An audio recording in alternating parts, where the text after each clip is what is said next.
reality. And so long as they can take our attention, they can take our freedom. So long as they can give us benefits and get us locked into a system that we're dependent on, they can take our freedom. So I'll tell you how they did it. They usurped our entire country. Do you think we live in the land of the free, home of the brave? No, we are not free here. What they did was they rolled in their corporation and they started ruling over us at the corporate level. But at the time, each of the forefathers had established their own republics within each state. So each state was its own sovereign nation. Think of Europe. It was its own country. Each state had its own constitution and its own republic. The constitution was the trust indenture. It's the rules by which the public officials, the public servants, the trustees, have to uphold the rules and obligations of the Constitution.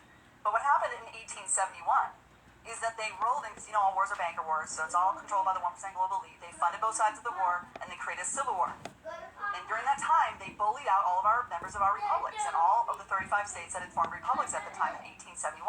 So you had a governor, a lieutenant governor, secretary of state, a treasurer, House, and Senate for every single state. All of them vacated.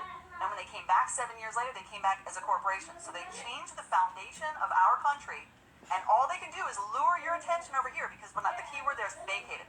Those republics are still standing because a trust cannot fail for lack of a trustee. Trusts never die. That's why when Trump restored the republic at the national level, now remember, we only formed a union to protect against foreign invasion.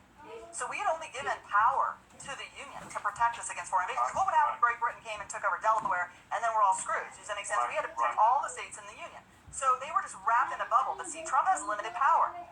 Even if he restored the republic, he's limited power. So what I want everyone to realize is that you're now looking at two governments. You have two governments running. You have a de facto, which means fake, non-fact, de facto, the void of fact. Fake, phony, false corporatocracy running your government. They're not even your government. They're just luring your attention. You never had a vote, guys.